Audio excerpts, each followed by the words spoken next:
आज हम लोग देखने वाले इसमें top 15 plus top 15 plus current affair, जो कि 20 फरवरी का है। 20 फरवरी 2025 का होने वाला है टॉप 15 करंट अफेयर। ठीक है, यह एग्जाम के लिए, प्रतियोगिता परीक्षा के लिए, प्रतियोगी परीक्षाओं के लिए बहुत यूजफुल साबित होने वाला है। ठीक है, तो आइए हम लोग इसको देखते हैं बिना देरी किए। फर्स्ट क्वेश्चन हम लोग पढ़ते हैं। क्या है फर्स्ट क्वेश्चन? हाल ही में विदेश मंत्री कौन है? एस जयशंकर। विदेश मंत्री कौन है? एस जयशंकर ने किस देश में आयोजित 8वें हिंद महासागर सम्मेलन में भाग लिया? ऑप्शन आप लोगों के सामने है। ये क्या है? सऊदी अरब है, कुवैत, ओमान, ईरान। तो आंसर इसका क्या होगा? ओमान। ओमान। एक और इसमें याद रखना है, विदेश मंत्री कौन है? एस जयशंकर है। ठीक है, हाल ही में इन्होंने 8वें महासागर सम्मेलन जो कि किया है कहाँ पे? ओमान में। सेकंड क्वेश्चन, इसका स्पष्टीकरण हम लोग देख लेते हैं। ठीक है, ताकि हम लोग को कोई कंफ्यूजन इसमें नहीं रहे। स्पष्टीकरण: 8वां हिंद महासागर सम्मेलन ओमान में आयोजित किया गया था। इसमें भारत के विदेश मंत्री एस जयशंकर ने भाग लिया था। हाल ही में किससे भारत का नया मुख्य चुनाव आयुक्त, ठीक है, चीफ इलेक्शन कमीशन नियुक्त किया गया? तो ज्ञानेश कुमार। अभी हाल ही में बने ज्ञानेश कुमार, तो इनको ये याद रखना है। इसका स्पष्टीकरण हम लोग देख लेते हैं क्या है। स्पष्टीकरण: ज्ञानेश कुमार को भारत के नए मुख्य चुनाव आयुक्त यानी कि चीफ इलेक्शन ऑफ कमीशन, ठीक है, के रूप में नियुक्त किया गया है। हाल ही में किस आईआईटी संस्थान ने कृषि उत्पादों को संरक्षित करने के लिए सौर निर्जलीकरण तकनीक विकसित की है? तो ये देखते हैं हम लोग कौन से किए हैं।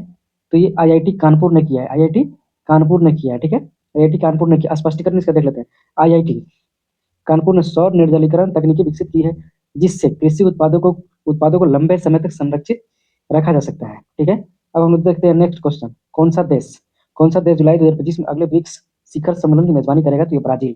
ब्रिक्स, ठीक है, ब्रिक्स। ब्राजील, रसिया, इंडिया, चाइना और साउथ अफ्रीका भी होता है। तो ये 2025 में कौन करेगा इसकी मेजबानी? तो ब्राजील करेगा। 2025 में कौन करेगा? ब्राजील, उसके बाद रसिया, उसके बाद इंडिया, ऐसे ऐसे है ना, करेगा। स्पष्टीकरण इसका देख लेते हैं हम लोग क्या है।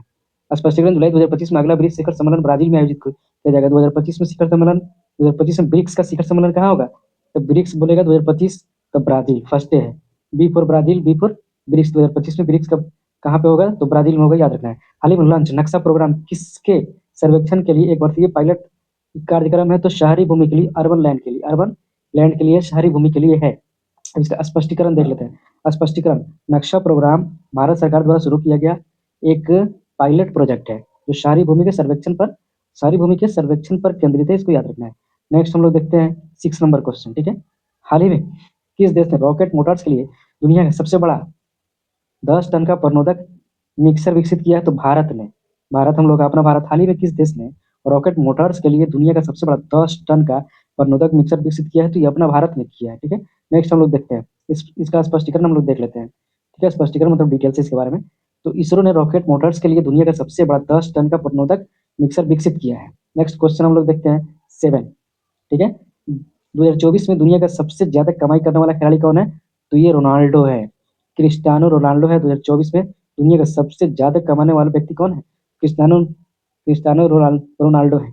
इनका एक यूट्यूब चैनल है। ठीक है, रोनाल्डो, इन्होंने यूट्यूब चैनल पे हंगामा मचा दिया था। ये जब यूट्यूब चैनल बनाया तो एक दिन में इनका मिलियन ट्रिलियन में इनका सब्सक्राइबर हो गया। तो याद रखना है। स्पष्टीकरण इनका देख लेते हैं। क्रिस्टियानो रोनाल्डो 2024 में दुनिया का सबसे अधिक कमाई करने वाले खिलाड़ी हैं 2024 में। हाल ही में भारत ने किस देश के साथ व्यापार को बढ़ावा देने के लिए एफ्टा डेस्क की स्थापना की है? तो यूरोपियन कंपनी की बढ़ावा देने के लिए। इसका स्पष्टीकरण हम लोग देख लेते हैं। भारत ने यूरोपीय मुक्त व्यापार संघ, ठीक है, इफ्टा देशों के साथ व्यापार बढ़ाने के लिए एक विशेष डेस्क स्थापित किया है। नेक्स्ट हम लोग देखते हैं क्वेश्चन नंबर 9। क्वेश्चन नंबर 9 क्या कर रहा है? हाल ही में किसने पृथ्वी पर सबसे स्मार्ट एआई ग्रोक 3 के लॉन्च की घोषणा की है? तो एलन मस्क ने किया है। किसने किया है? एलन मस्क ने किया है। इसका स्पष्टीकरण देख लेते हैं। एआई का फुल फॉर्म क्या होता है? एआई का फुल फॉर्म अगर आ जाए तो याद रखना, आर्टिफिशियल इंटेलिजेंस होता है। इसको याद रखना, इंटेलिजेंस, इसको याद रखना है। एआई का फुल फॉर्म होता है। हाँ, तो 10 नंबर पे हम लोग देखते हैं। 10 का क्वेश्चन क्या है? हाल ही में किस संगठन ने विज्ञान में अधिक महिलाओं के साथ दुनिया की कल्पना करे अभियान शुरू किया है? तो यूनेस्को ने, United nation of UNESCO. UNESCO जिसका मुख्यालय का हेडक्वार्टर तो पेरिस है। इसको याद रखना है। यूनेस्को का मुख्यालय कहाँ है?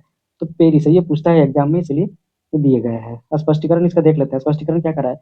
यूनेस्को ने विज्ञान में महिलाओं की भागीदारी को बढ़ावा देने के लिए यह अभियान किया है। हाल ही में यूक्रेन युद्ध पर, जो कि अभी चल ही रहा है, रसिया उस पर हमला कर रहा है। इस पर आपातकालीन शिखर सम्मेलन की अध्यक्षता कौन करेगा? तो ये इमैनुअल मैक्रोन करेंगे। कहाँ के राष्ट्रपति? तो फ्रांस के हैं। ठीक है, याद रखना है। नेक्स्ट हम लोग देखते हैं। स्पष्टीकरण इसका देख लेते हैं।